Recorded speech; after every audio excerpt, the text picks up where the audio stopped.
Hello students, तो welcome to next lecture of class 11th electrostatics. पिछले लेक्चर तक हम लोगों ने बहुत इंपॉर्टेंट कॉन्सेप्ट पढ़ चुके थे और उसमें सबसे ज्यादा इंपॉर्टेंट कॉन्सेप्ट जो पढ़ा था वो था इलेक्ट्रिक फील्ड का, और उसके ऊपर एक क्वांटिटी भी पढ़ी थी हम लोगों ने, दैट वाज इलेक्ट्रिक इंटेंसिटी। ठीक है, तो अभी तक हम लोगों के पास में क्या पिक्चर क्लियर है ये पहले देख लेते हैं। हम लोगों को क्या पता है कि एक चार्ज होता है जो उसके आजू बाजू क्या बनाता है, इलेक्ट्रिक फील्ड बनाता है, और ये इलेक्ट्रिक फील्ड की स्ट्रेंथ कितनी है, किस जगह पे इलेक्ट्रिक फील्ड कितनी स्ट्रांग है या कितनी वीक है, उसकी जो वैल्यू है वो हमको पता चलती है इलेक्ट्रिक फील्ड इंटेंसिटी से। ओके, ये पिक्चर अभी तक हमने देख चुके हैं। ओके, तो अब हम लोगों को आज जो देखना है, सॉरी आज जो पढ़ना है वो है concept of electric lines of forces. अब इलेक्ट्रिक लाइंस ऑफ फोर्सेस, ये ऐसे ही कुछ तो शब्द तुमने सुना है क्लास 10th में, एंड इलेक्ट्रिक लाइंस नहीं पढ़ा था, वहां पे तुमने पढ़ा था मैग्नेटिक लाइंस ऑफ फोर्सेस, है ना। मैग्नेटिक लाइंस ऑफ फोर्सेस, ये कंसेप्ट तुम ऑलरेडी क्लास 10th में पढ़ चुके हो, जिसको काफी दिन भी हो चुके। ओके, एनीवेज, तो अब हम लोग बेसिक से स्टार्ट करते हैं कि इलेक्ट्रिक लाइंस ऑफ फोर्सेस का कंसेप्ट है क्या। तो एक्चुअली ये कंसेप्ट लाया गया to imagine electric field. Electric field को इमेजिन करने के लिए, एक पिक्टोरियली अपने दिमाग में उसका पिक्चर बनाने के लिए जो कंसेप्ट लाया गया वो था electric lines of forces. Okay, तो इलेक्ट्रिक लाइंस ऑफ फोर्सेस, ये कंसेप्ट हमको इमेजिन करवाता है इलेक्ट्रिक फील्ड कैसी रहेगी। कितनी रहेगी वो तो इंटेंसिटी ने बताया, लेकिन कैसी रहेगी ये हमको बताएगा इलेक्ट्रिक लाइंस ऑफ फोर्सेस। ठीक है, तो without wasting our time will start with the definition of electric lines of forces. इसको डिफाइन कैसे करते हैं, इमेजिनरी कंसेप्ट है ये, रियल लाइफ में नहीं होता है, ये एक इमेजिनरी कंसेप्ट है। तो इसकी डेफिनेशन है the path travelled by unit positive charge in an electric field is known as electric line of forces. किसी भी इलेक्ट्रिक फील्ड में यूनिट पॉजिटिव चार्ज जो पाथ ट्रैवल करेगा, जो रास्ता, वो जिस रास्ते से जाएगा, उस रास्ते को हम लोग इलेक्ट्रिक लाइंस ऑफ फोर्सेस कहेंगे। इलेक्ट्रिक फील्ड मध्ये जे पॉझिटिव्ह चार्ज आहे तो ज्या रस्त्याने जाईल त्या रस्त्याला आपण काय म्हणू, electric lines of forces. Okay, समझाता हूं, देखो फॉर एग्जांपल इस जगह में इलेक्ट्रिक फील्ड है, यहां पे हमने एक यूनिट पॉजिटिव चार्ज यानी 1 कूलम का प्लस 1 कूलम का चार्ज रखा है ना। अब ये 1 कूलम के चार्ज पे फोर्स लगेगा, इस पे एक्सेलरेशन आएगा, तो सपोज वो इस रास्ते से गया, तो ये जो लाइन हुआ इसको हम लोगों ने बोला इलेक्ट्रिक लाइन ऑफ फोर्स। एक लाइन को बोलते हैं हम लोग इलेक्ट्रिक लाइन ऑफ फोर्स। उस रास्ते को सपोज वो ऐसा मूव कर रहे हैं तो इसको बोला electric line of force. Sir क्या ये हमेशा स्ट्रेट चलेगा? नहीं, ऐसा नहीं है, वो स्ट्रेट भी चल सकता है, वो कर्व भी चल सकता है, क्योंकि वो डिपेंड करेगा इलेक्ट्रिक फील्ड कैसी है। तो अभी समझा, बेसिक डेफिनेशन समझा कि जिस रास्ते पे यूनिट पॉजिटिव चार्ज चलेगा इलेक्ट्रिक फील्ड के अंदर, उस रास्ते को हम लोग कहेंगे इलेक्ट्रिक लाइन ऑफ फोर्स। ठीक है, डेफिनेशन नोट डाउन करो सभी लोग। दूसरी बात, it gives us the direction of electric intensity. ये हमको इलेक्ट्रिक इंटेंसिटी की डायरेक्शन देगा। याद है हम लोगों ने कल देखा था इलेक्ट्रिक इंटेंसिटी है वेक्टर क्वांटिटी है, इसका मैग्नीट्यूड कितना होता है 1/4 पाई एप्सिलॉन नॉट, 4 पाई के epsilon naught q by r square. ये इसका मैग्नीट्यूड हो गया, और उसकी direction it is given by electric lines of forces. ठीक, वो मैग्नीट्यूड, ये direction, clear. Last point, the number of electric lines of force gives us the magnitude of electric intensity, है ना।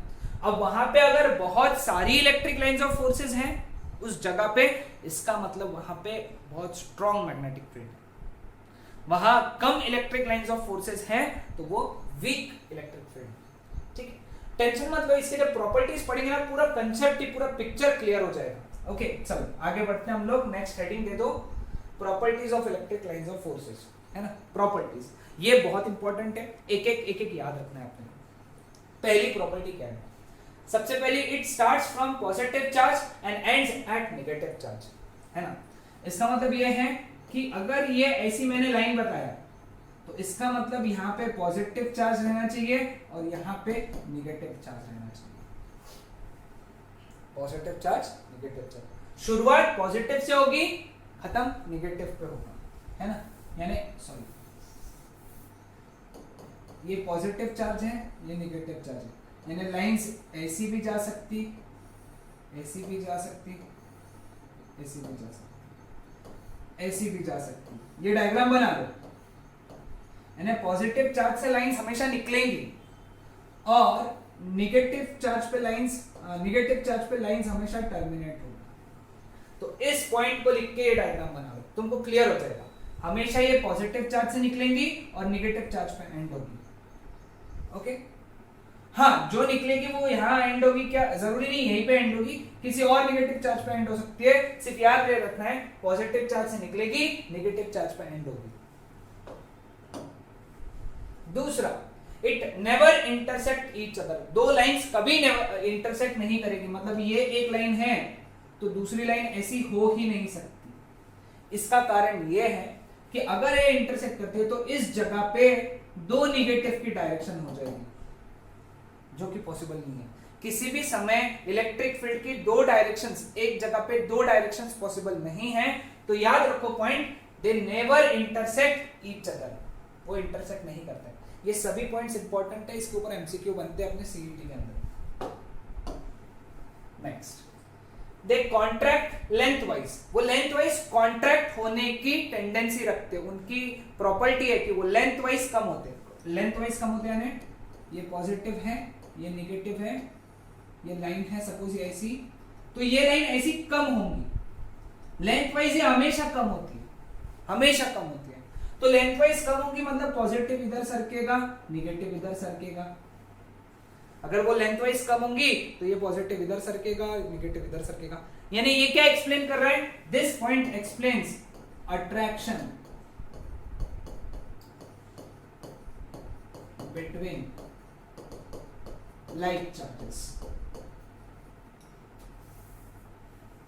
ठीक है। दूसरा, दे एक्सपांड्स लैटरली। वो लैटरली एक्सपांड होते हैं। ओके, लैटरली एक्सपांड होते हैं, ये पॉजिटिव चार्ज, ये निगेटिव चार्ज, ये एक लाइन, ये पॉजिटिव चार्ज, ये निगेटिव चार्ज, ये एक लाइन। ये लैटरली यानी आजू बाजू से एक्सपांड होते हैं, यानी ये इसको इधर धक्का मारता, ये इसको इधर धक्का मारता, यानी आजू बाजू से वो फैलते हैं, ऐसा बाजू बाजू में एक्सपांड होते, दूर दूर जाते, आजू बाजू से दूर दूर जाते। ये इसको बोलते हैं लैटरली और इसको बोलते हैं लेंथवाइज। तो दे एक्सपांड्स लैटरली क्या एक्सप्लेन करेगा? मतलब पॉजिटिव पॉजिटिव को रिपेल करेगा, निगेटिव निगेटिव को रिपेल करेगा। समझे? तो it explains repulsion, sorry attraction between unlike चाहिए, extremely sorry unlike, repulsion between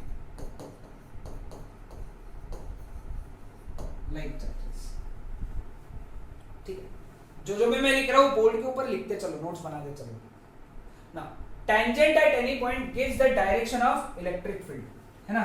किसी भी जगह पे टेंजेंट, अब सपोज स्ट्रेट लाइन है तो तुमको टेंशन नहीं, ये होगी इलेक्ट्रिक फील्ड की डायरेक्शन।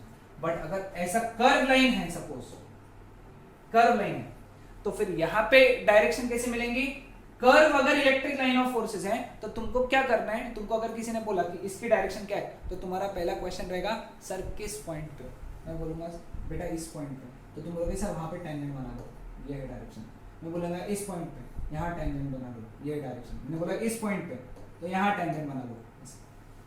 यानी अगर लाइन कर्व्ड है तो तुमको क्या करना है? डायरेक्शन निकालने के लिए टेंजेंट बनाना है उस पॉइंट पे। आया ध्यान में? Next, closer the lines greater is the strength of electric field. जितनी लाइंस पास में रहेंगी इसका मतलब इलेक्ट्रिक फील्ड स्ट्रांग है, यानी ये रिप्रेजेंट करता है स्ट्रांग इलेक्ट्रिक फील्ड और ये रिप्रेजेंट करता है weak electric field. Strong electric field, weak electric field, क्योंकि लाइंस पास में, लाइंस दूर दूर, weak electric field. Next, parallel lines implies uniform electric field and non-parallel lines implies non-uniform electric field। Uniform, non uniform मतलब समझाता हूं मैं, देखो यहाँ पे बहुत इंपॉर्टेंट है, ये पॉइंट लिखो और मैं जो बोल रहा हूं वो भी ड्रॉ कर लेना। ओके, लाइंस अगर पैरेलल है या ऐसी, यानी इसका मतलब ये हर जगह पे इलेक्ट्रिक फील्ड कांस्टेंट है, उसकी वैल्यू फिक्स है ना। यानी ये पॉइंट्स पे सब जगह पे सपोज 4 न्यूटन पर कूलम है ना, तो सभी जगह 4 न्यूटन पर कूलम रहेगा एक लाइन पे, ठीक है। अब इंटरसेक्ट नहीं कराना है, देखो नॉन पैरेलल है लेकिन इंटरसेक्टिंग नहीं है, क्योंकि इंटरसेक्ट नहीं कर सकते है ना। अब ये एसी है, ये क्या रिप्रेजेंट करता है, यूनिफॉर्म इलेक्ट्रिक फील्ड। ये क्या रिप्रेजेंट करता है, non uniform electric field. Non uniform यानी कहीं पे ज्यादा कहीं पे कम, यानी यहां पे फील्ड स्ट्रांग है क्योंकि पास पास में है, यहाँ पे फील्ड वीक है क्योंकि दूर दूर है। यानी यहाँ पे सपोज 4 न्यूटन पर कूलम होगा तो यहाँ पे 2 न्यूटन पर कूलम ही होगा। फॉर एग्जांपल बता रहा हूं, एग्जांपल, ठीक है, समझ आया, क्लियर है। तो ये है, this is the concept of non uniform electric field and uniform electric field, lines in non uniform and uniform electric field, ठीक है, क्लियर। यूनिफॉर्म यानी सब जगह उस एक लाइन पे, सीधे लाइन पे सब जगह वैल्यू सेम रहेगा इंटेंसिटी का। नॉन यूनिफॉर्म में कहीं पे ज्यादा कहीं पे कम रहेगा, क्लियर। चलो last, can not pass through conductor, conductor से पास नहीं हो सकती है लाइंस, ये ध्यान में रखना है ना। कंडक्टर यानी सपोज ये स्पेरिकल कंडक्टर, स्फीयर है, इमेजिन करो एक लोहे का स्फीयर है, कंडक्टर है ना लोहा, उसके ऊपर चार्ज दिया तो पूरा चार्ज उसके सरफेस पे आ जाता है। अगर तुमने अंदर भी चार्ज दिया तो वो चार्ज बाहर आ जाएगा क्योंकि वो कंडक्टर है, कंडक्ट होगा चार्ज, कंडक्ट होगा मतलब अंदर तुमने चार्ज दिया ना वो सरफेस पे आ जाएगा, सरफेस पे आ जाएगा, चार्ज सरफेस पे आ जाएगा। और लाइंस हमेशा चार्ज से निकलती है,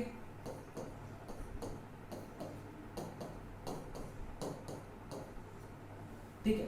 same goes with negative charge, अगर तुमने यहाँ पे नेगेटिव चार्ज दिया तो सारा नेगेटिव चार्ज कहां पे आ जाएगा, सरफेस पे आ जाएगा। और लाइंस हमेशा वहां पे आके एंड होती है, यानी अंदर घुस रही है क्या लाइंस, नहीं, अंदर नहीं घुस रही है, यानी वो कंडक्टर से पास नहीं हो सकती। ध्यान में रखना, हमेशा याद रखेंगे हम लोग कि इलेक्ट्रिक लाइंस कंडक्टर से पास नहीं हो सकती, ठीक है। दूसरा, हाँ इसके अंदर एक और बात, हमेशा ये सरफेस को परपेंडिकुलर निकलेंगी, इमर्ज परपेंडिकुलर टू सरफेस, लिख दो ये पॉइंट उसके बाद, यानी सपोज ये सरफेस है, यहां से परपेंडिकुलर निकलेंगे, यानी वो सरफेस को परपेंडिकुलर रहेगी, वो जो सरफेस रहेगा ना उसको perpendicular, it emerge perpendicular to the surface. MCQ है ना, इसके ऊपर इंपॉर्टेंट एमसीक्यू बनता है, ठीक है। चलो अगला, कंसेप्ट ऑफ इलेक्ट्रिक पोटेंशियल, बहुत इंपॉर्टेंट है ये भी, ओके। इसका सिर्फ कंसेप्ट याद रखना है आपको, इसके डेरिवेशन में नहीं जाना है क्योंकि ये क्लास 11th इलेक्ट्रोस्टैटिक्स का कंसेप्ट है, ओके। हाँ, इलेक्ट्रिक पोटेंशियल का कंसेप्ट क्या होता है मैं समझाता हूं। देखो अभी इलेक्ट्रिक फील्ड को समझने के लिए हम लोगों ने एक क्वांटिटी समझा, इलेक्ट्रिक इंटेंसिटी, है ना, यानी इलेक्ट्रिक इंटेंसिटी हमको पता था इलेक्ट्रिक फील्ड के बारे में, लेकिन ये जो इलेक्ट्रिक इंटेंसिटी था ये कैसा कॉन्सेप्ट था, वेक्टर क्वांटिटी था, वेक्टर कंसेप्ट। इलेक्ट्रिक फील्ड को समझना है तो एक और कंसेप्ट है जिसको हम लोग बोलते हैं इलेक्ट्रिक पोटेंशियल।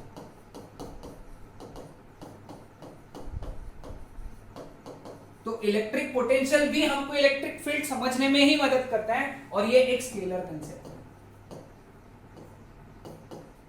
स्केलर क्वांटिटी, ठीक है। इलेक्ट्रिक इंटेंसिटी का फॉर्मूला क्या था, vector F by Q। Electric potential denoted by V and it is defined as work done in bringing unit positive charge from infinity to a point inside an electric field, ठीक है। समझाता हूं, देखो for example ये Q charge की electric intensity, Q charge है और ये उसकी इलेक्ट्रिक फील्ड है, ठीक, ये उसकी इलेक्ट्रिक फील्ड है। हम चाहते हैं कि ये P point which is situated at a distance small r, Q charge है, यहां पे इलेक्ट्रिक पोटेंशियल निकालें। तो हम लोग क्या करते हैं, इंफिनिटी से उठा के, इंफिनिटी यानी बहुत दूर से एक Q नॉट चार्ज को उठाते और वहां से उठा के उसको यहां पे लाके रखते, एक क्यू नॉट चार्ज को इंफिनिटी से उठा के हम लोग उस पॉइंट पर रखते हैं, तो ऐसे करते वक्त हमको कुछ वर्क करना पड़ेगा। तो वो वर्क को अगर अपन ने क्यू नॉट से डिवाइड किया, वो वर्क को अगर अपन ने क्यू नॉट से डिवाइड किया तो हमको उस जगह पे पोटेंशियल मिलेगा। ठीक है, क्लियर? तो ये लिख लो। अब इसका एसआई यूनिट सबसे पहले, अब इसके लिए कुछ बातें कर लेते हैं। सबसे पहले बात करते हैं इसका एसआई यूनिट। वर्क का यूनिट क्या है? जूल। चार्ज का यूनिट क्या है? कूलम। तो जूल पर कूलम, या फिर इसको हम लोग बोलते हैं वोल्ट, कैपिटल में वोल्ट, है ना? वोल्ट ये यूनिट है पोटेंशियल का। इसका डायमेंशन तुम्हारे लिए होमवर्क है, dimension of W upon dimension of Q। W का डायमेंशन तुमको पता है, m1 l2 t-2, और चार्ज का m0 l0 t1 i1 मैंने तो बता दिया, अब तुमको सिर्फ फॉर्मेलिटी करना है। ठीक है, दूसरा इसका एक और फॉर्मूला तुमको याद रखना है, potential at point P inside N electric field that is given bye 1/4 pi k epsilon 0 Q by R। Intensity में कितना था वो? 1/4 pi k epsilon 0 Q by R square था, है ना? इंटेंसिटी में मैग्नीट्यूड, यहाँ पे वैल्यू कितना है? Q by R, सिर्फ Q by R। तो ये लिख के रख लो इसका value 1/4 pi k epsilon 0 Q by R। ये हो गया यहाँ का पोटेंशियल। अगर यहाँ पे इंटेंसिटी पूछा, लिख के रख लो, क्या है लिख के रखने में क्या है? इंटेंसिटी पूछा P पॉइंट पे, तो 1/4 pi k epsilon 0 Q by R square. यानी P पॉइंट पे पोटेंशियल की इतनी वैल्यू होती है, P पॉइंट पे इंटेंसिटी की इतनी वैल्यू होती है। ठीक है, दोनों लिख के रखो। तीसरी खास बात, पॉजिटिव चार्ज पॉजिटिव पोटेंशियल बनाएगा, निगेटिव चार्ज के वजह से निगेटिव पोटेंशियल रहेगा। ओके, तो क्योंकि ये वेक्टर क्वांटिटी नहीं है, स्केलर है, तो मतलब ये पॉजिटिव रहेंगी, निगेटिव रहेंगी। वेक्टर क्वांटिटी कभी पॉजिटिव निगेटिव नहीं रहती, उसकी डायरेक्शन रहती है, ये डायरेक्शन वो डायरेक्शन। लेकिन स्केलर क्वांटिटी की हमेशा वैल्यू कैसी होती है? पॉजिटिव भी रह सकती है, निगेटिव भी रह सकती है। तो पॉजिटिव पोटेंशियल हम लोग एग्जांपल देखेंगे, जब एग्जांपल देखेंगे ना तब समझाऊंगा कि positive potential, positive charge positive potential बनाएगा, निगेटिव चार्ज निगेटिव पोटेंशियल बनाएगा। ओके, क्लियर हुआ सबको यहां तक? तो ये कंसेप्ट है इलेक्ट्रिक पोटेंशियल का, लिख के रख लो सब ये सारी चीजें। ओके,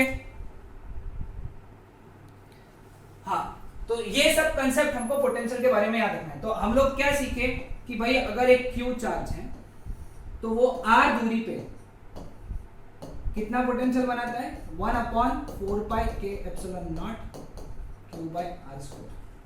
अब इसकी वैल्यू पॉजिटिव भी रह सकती है, इसकी वैल्यू निगेटिव भी रह सकती है, वो डिपेंड करेगा इस चार्ज को। अगर ये चार्ज पॉजिटिव है तो पॉजिटिव वैल्यू रहेंगी, ये चार्ज निगेटिव है तो पोटेंशियल की वैल्यू निगेटिव रहेगी।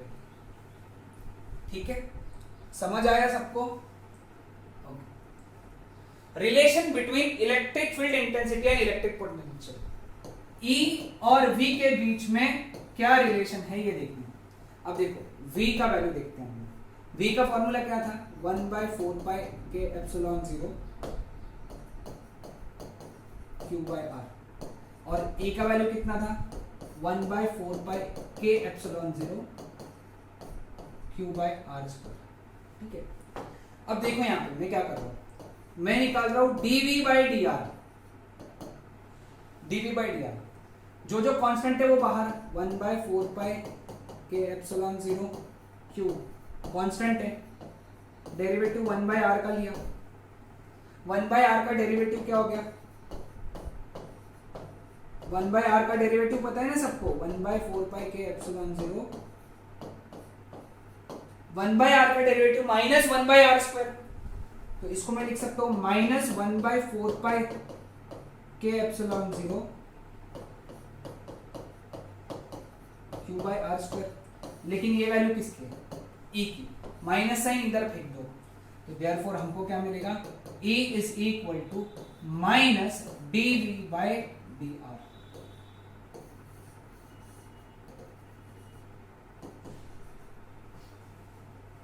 E is equal to minus dV by dr। ये फॉर्मूला बहुत इंपॉर्टेंट है, याद करके रख लो। यानी v का डेरिवेटिव लेना है और उसको माइनस साइन लगाओगे तो e मिलेगा।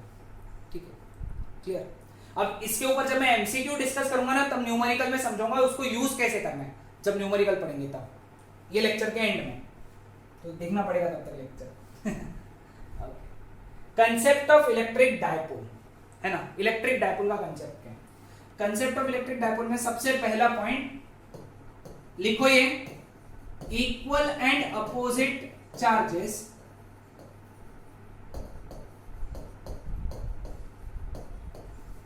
separated by some distance, that is nothing but electric dipole। Charges कैसे चाहिए? इक्वल एंड अपोजिट, और कुछ डिस्टेंस से सेपरेट होना चाहिए, उसको हम लोग डायपोल बोलते हैं। इक्वल एंड अपोजिट यानी सब लिख लो, ऐसा ड्रॉ कर लो, plus q minus q distance. हमेशा डिस्टेंस को अपन ट्वाइस से लिखते हैं, क्या लिखते हैं? ट्वाइस। तो ये जो सिस्टम है,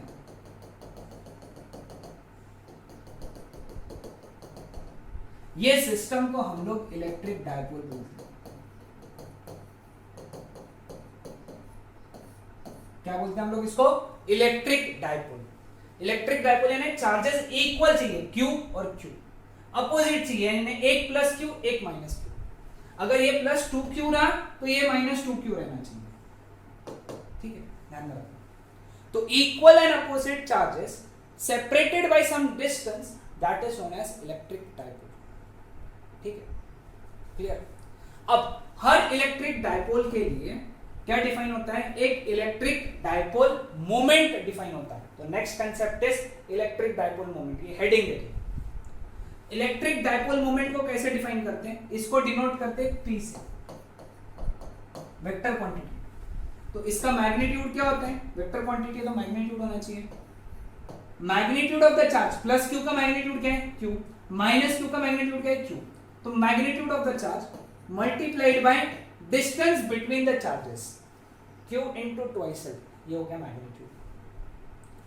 ठीक है, फिर इसका डायरेक्शन क्या है? Direction is from negative to positive charge. इसका डायरेक्शन कैसा होता है? Negative to positive charge, negative से पॉजिटिव, यानी इसकी dipole moment q into twice रहेगी, ये डायरेक्शन में, समझ? ये डायरेक्शन में। अब मेरे पास में ऐसे चार्जेस हैं, +2 कूलम -2 कूलम, तो इसकी डायपोल मोमेंट ये डायरेक्शन में रहेगी।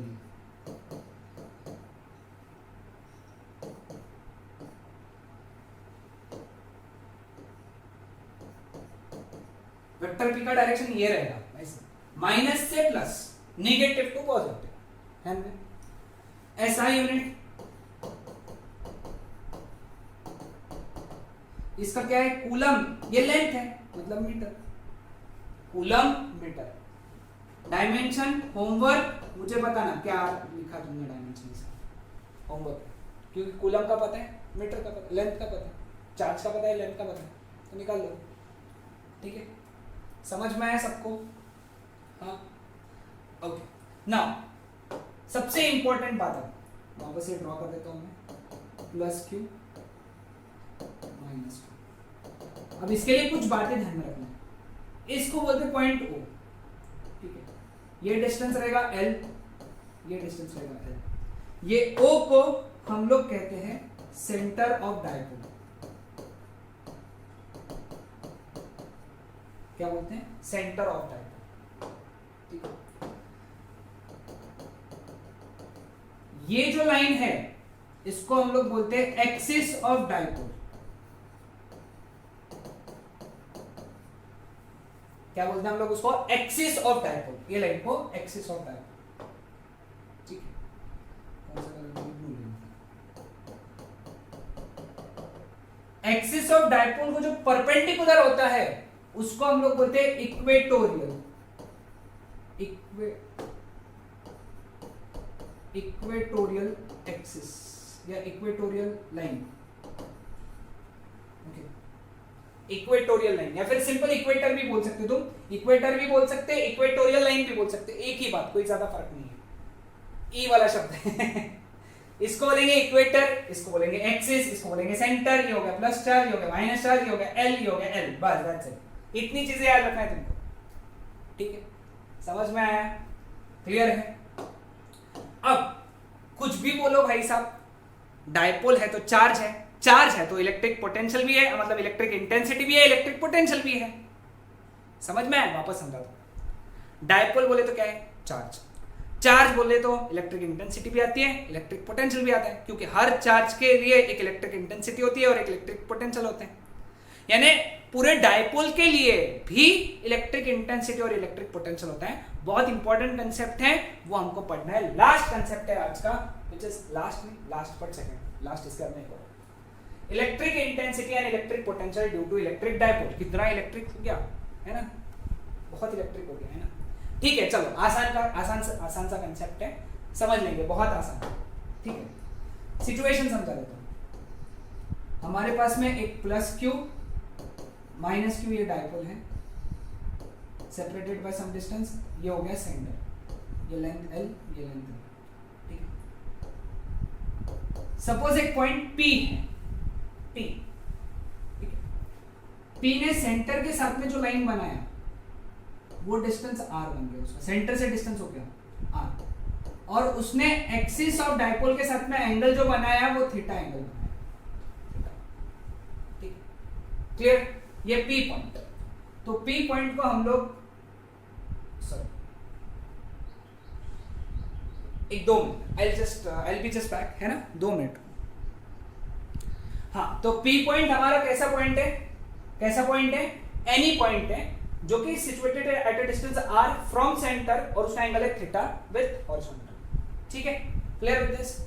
तो एट एनी पॉइंट, अब ये क्या करेंगे, q पॉइंट यहाँ पे इंटेंसिटी बनाएगा, माइनस क्यू भी चार्ज यहाँ पे, plus Q charge p point पे इंटेंसिटी बनेगा, पोटेंशियल बनेगा, minus Q charge p point पे इंटेंसिटी बनेगा, पोटेंशियल बनेगा। तो टोटल इंटेंसिटी p पॉइंट पे जो रहेगी वो लिख लो, ये फॉर्मूला लिखो। इसका डेरिवेशन मैंने इलेक्ट्रोस्टैटिक्स नाम की प्लेलिस्ट है मेरे यूट्यूब चैनल पे, वहां जाकर इलेक्ट्रोस्टैटिक प्लेलिस्ट में तुम चेक कर सकते हो इसका डेरिवेशन। अभी डेरिवेशन नहीं देख रहे क्योंकि ये पार्ट सीईटी में है, और इसके डेरिवेशंस हमारे सिलेबस में एक्सपेक्टेड नहीं है क्योंकि 11 बोर्ड्स में नहीं आता। Okay, so again as I said, यहाँ पे फॉर्मूला इंपॉर्टेंट है, ध्यान में रखना। डेरिवेशन चाहिए तो वहां जाकर चेक कर लेना। तो इसका फॉर्मूला हो गया 1/4 पाई के epsilon naught p by r cube square root of 3 cos square theta plus 1। थोड़ा देखने में अजीब लगेगा लेकिन ध्यान में रख लो क्या। ओके, इसको 2-3 बार पढ़ लियो तो याद भी हो जाएगा। 1/4 पाई के एप्सिलॉन नॉट p, p यानी क्या है बेटा यहाँ पे? Electric dipole moment. ठीक है, थीटा और आर तो तुमको पता ही है, क्लियर? अब अगर पोटेंशियल निकालना है पी पॉइंट पे तो वो आएगा 1/4 पाई के epsilon naught P cos theta upon R square. This is the formula for potential at point P. P point पे पोटेंशियल का फॉर्मूला है 1/4 पाई के epsilon naught P cos theta upon R square. ठीक है, याद रहेगा सबको? क्लियर? अब सपोज मैं ये पी पॉइंट को ऐसा लेके यहां पे लेके आ जाता हूं, सपोज क्यू बन गया वो। ओके, तो क्यू पॉइंट ये हमारा। हाँ, सो तो मैं क्या बोल रहा था, देयर वाज सम डिस्टर्बेंस, इसलिए मुझे थोड़ा पॉज करना पड़ा। एनीवेज, अगर ये पी पॉइंट को हम लोग एक्सिस पर लेकर आते हैं, ठीक है, इमेजिन करो तुम ऐसे इसको घुमा के यहां तक ला रहे हो, तो तुम थीटा को कम करते जा रहे हो। तो जब ये point Q point P point axis पे पहुंचेगा, लेटर से वो क्यू हो गया, तो वो बन गया एक्सियल पॉइंट। क्यू हमारा बन गया एक्सियल पॉइंट, पी हमारा था एनी पॉइंट। तो जब वो एक्सियल पॉइंट बन जाएगा तो थीटा कितना हो जाएगा? 0 हो जाएगा, 0 डिग्री हो जाएगा थीटा। मतलब एक्सियल पॉइंट पे ये थीटा 0 हो गया। ये वैल्यू सब्स्टिट्यूट करो यहाँ पे तो क्या मिलेगा तुमको? EP का वैल्यू EQ का value that is equal to 1 upon 4 pi के epsilon naught twice P by are cube. ये बन जाएगा ई क्यू का वैल्यू 1 अपॉन 4 पाई के epsilon naught twice P by are cube.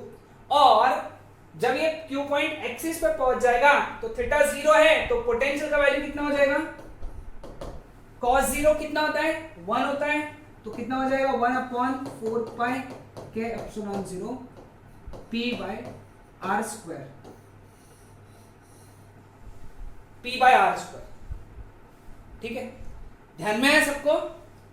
Okay, चलो अब अगला सिचुएशन देखते हैं। ये क्या था? इक्वेटर। अब इमेजिन करो ये P पॉइंट यहां पे आ गया, सॉरी Q नहीं बोलेंगे उसको, R बोल देंगे।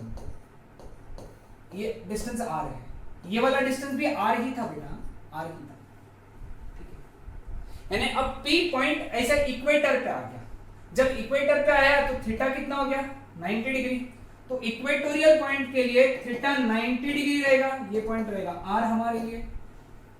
अब 90 डिग्री अगर मैं यहां सब्स्टिट्यूट करूं तो cos 90 0 होता है, तो टर्म बचेगा ई क्यू का वैल्यू, जो ई आर का वैल्यू बच जाएगा वो बन जाएगा 1 बाय 4 पाई के epsilon naught p by are cube.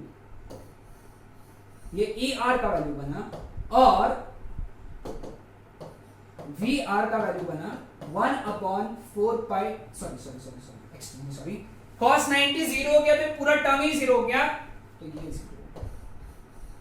तो हम लोग क्या सीखे यहां से? हम लोग ये सीखे कि इक्वेटोरियल पॉइंट पे पोटेंशियल हमेशा 0 होता है और इंटेंसिटी इतनी होती है। एक्सियल पॉइंट पे इंटेंसिटी इतनी, पोटेंशियल इतना।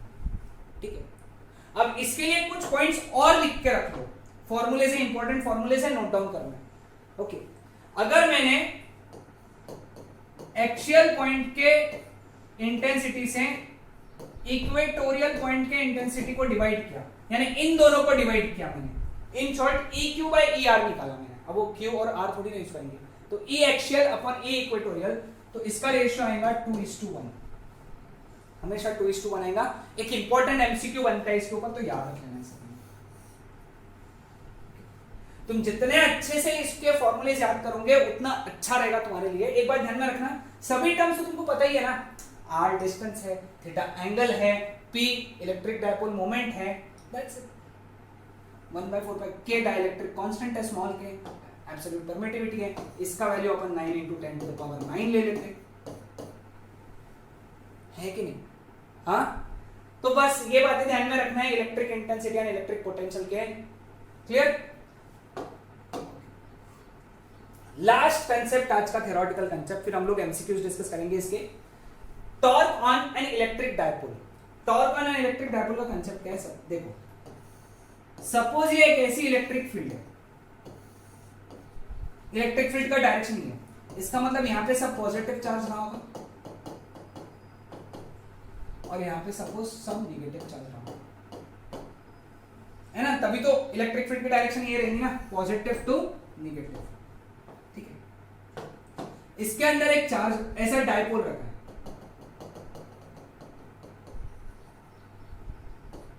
प्लस क्यू माइनस क्यू, ये सेंटर है, तो ये डिस्टेंस कितना हो गया बेटा? ट्वाइस है। ठीक है, अब सपोज ये एंगल जो है एक्सिस ने, डायपोल के एक्सिस ने, डायपोल के एक्सिस ने इलेक्ट्रिक फील्ड के साथ थीटा एंगल बनाया, थीटा एंगल बनाया, यानी ये एंगल थीटा।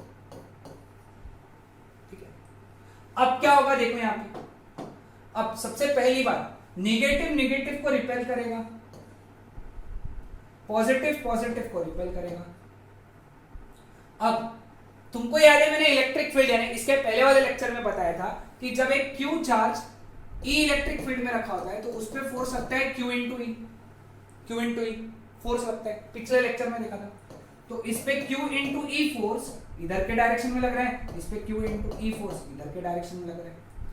तो यानी ये क्या हो रहा है, इसके ऊपर दो इक्वल एंड अपोजिट फोर्सेस लग रहे हैं। डायपोल पे दो इक्वल एंड अपोजिट डायरेक्शन में फोर्स लग रहा है। इसका मतलब डायपोल पे क्या लग रहा है? टॉर्क लग रहा है। और ये जो टॉर्क है दैट इज गिवन बाय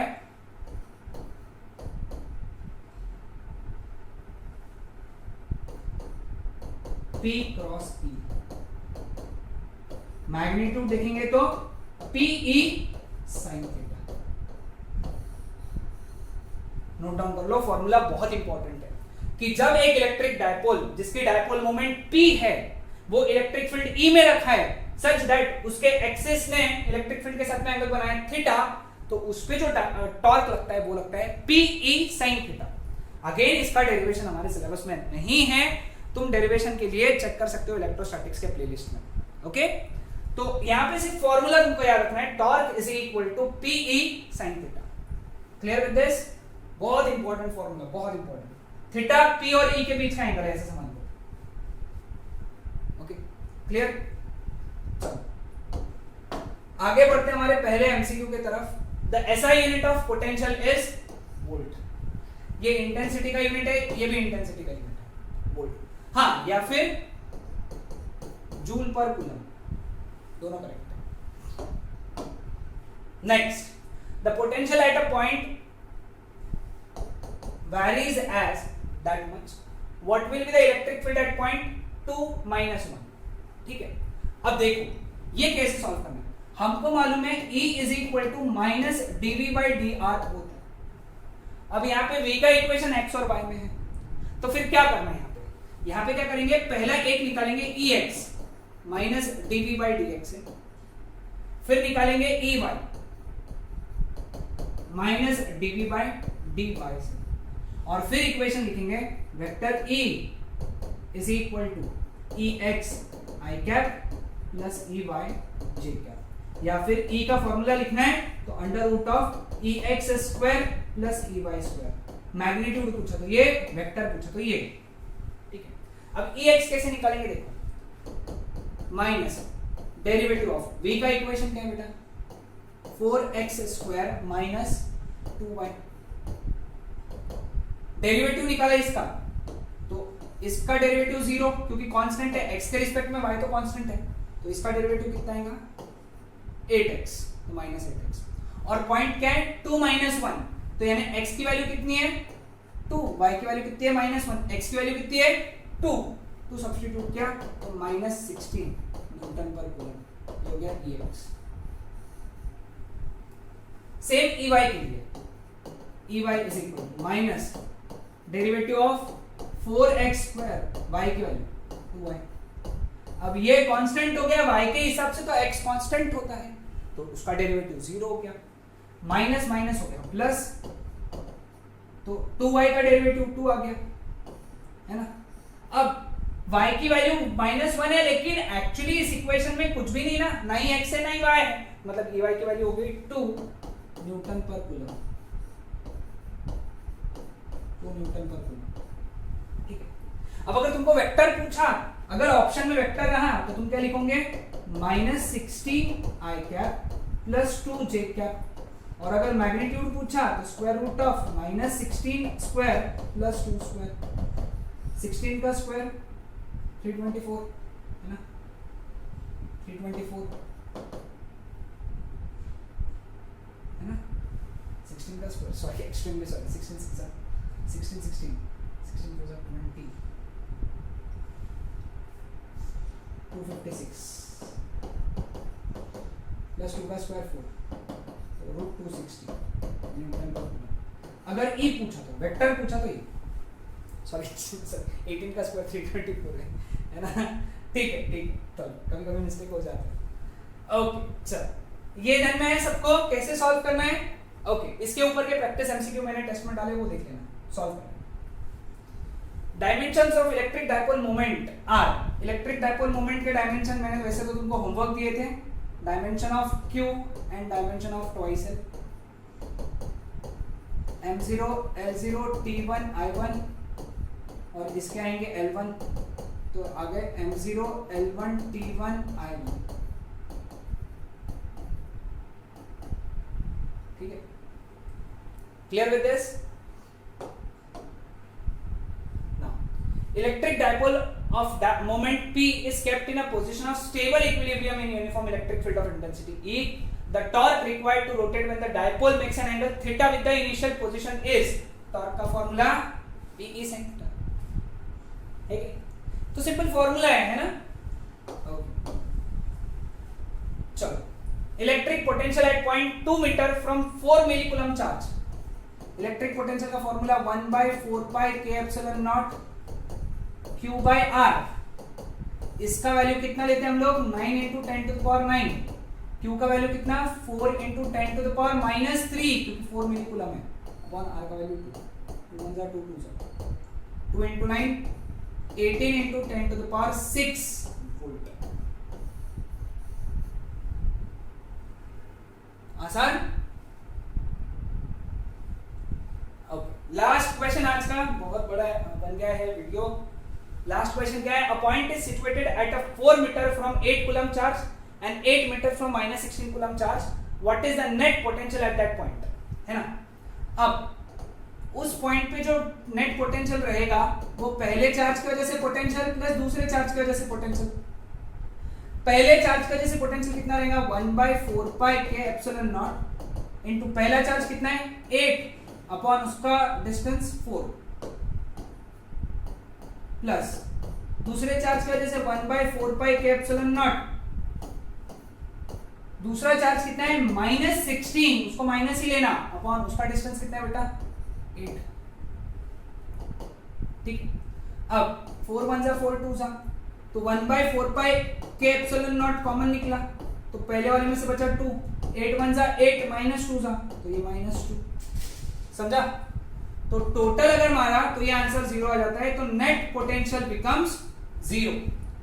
तो ये था हमारा लास्ट एमसीक्यू और यहां पे ये टॉपिक एंड होता है। नेक्स्ट लेक्चर में हम लोग इसके आगे के कंसेप्ट पढ़ेंगे। Okay, that's it, bye bye.